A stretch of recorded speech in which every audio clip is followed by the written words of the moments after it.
उम्मीद के भरोसे ही थोड़ी बैठा रहना होता बेटा। उम्मीद रिवीजन की सीरीज है, कुछ तो आना ही चाहिए पहले।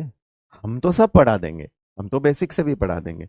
पॉइंट वो है कि क्या तुम्हारे अंदर, अगर तुम वाकई में किसी एक चैप्टर को एक ही दिन में बैठ के इतना अच्छे से सीख सकते हो कि उसका कोई भी सवाल गलत नहीं करोगे, तो डेफिनेटली तुम्हारा सिलेक्शन हो जाएगा। सिर्फ उम्मीद ही काफी है। लेकिन उम्मीद से सिलेक्शन होता उनका है जिन्हें पहले भी पढ़ा हुआ होता है और वो उन्हें रिवाइज कर रहे होते हैं। अब बच्चे कहते हैं कि अगर मैं इसको बिल्कुल जीरो से, सर मैंने आज दिन तक कुछ नहीं पढ़ा, सिर्फ ये 1 डेढ़ महीने में उम्मीद से ही पढ़ूंगा, अब तक जीरो हूं sir, zero zero zero, only उम्मीद से शुरू करना चाहता हूं, मुझे तो एबीसीडी भी नहीं आती नीट की। तो मैं बोलूंगा कि देख, उसके केस में भी कुछ परसेंट चांस है कि तू फिर भी नंबर ले आए। नंबर ले आए क्यों? क्योंकि अगर तेरे अंदर बहुत पावर है सीखने की, कि तुझे एक बार का देखा सब याद रहता है, फिर वो तेरी पावर पे डिपेंड करता है भाई।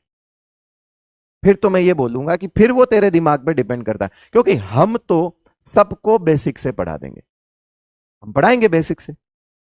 अब क्या होता है कि बेसिक से पढ़ा रहे हैं, बच्चे को समझ नहीं आ रहा, तो बच्चा वहां लिखने लगता है कि बेसिक से पढ़ाओ सर, बेसिक से पढ़ाओ सर, बेसिक से पढ़ाओ। पढ़ा तो हम बेसिक से ही रहे, वरना कौन खड़ा रहता है 9 घंटे 10 घंटे भाई, बेसिक से नहीं पढ़ाएंगे तो। है ना, हो गए, हो जाएगा ना। 1 घंटे में खत्म कर सकता हूं मैं हर चैप्टर को। पॉइंट वो है, तुम्हारे अंदर भी तो कैपेबिलिटी होनी चाहिए।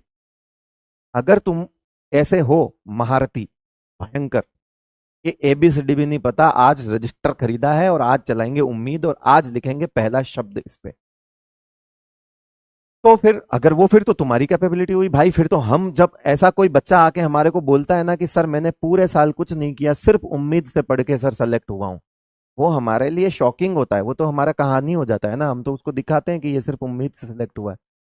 अब ऐसी कहानी तो वाकई दिखाने लायक है, तो चीज तो एक्सेप्शनल हुई, तभी तो दिखा रहे हैं। हर बच्चा तो ये नहीं कर पा रहा, इसीलिए ये तो फिर आपकी पावर हुई, इस पे विश्वास रखिए आप। तो आप देख लीजिए आपकी पावर कैसी है। हम इधर भी बेसिक से पढ़ाते हैं, हम उधर भी बेसिक से पढ़ाते हैं, ये है फैक्ट। अब आपको दुनिया में कहीं भी कुछ भी सुनने को मिले, वो एक डजेंट मैटर, फैक्ट जो है वो मैंने बोल दिया।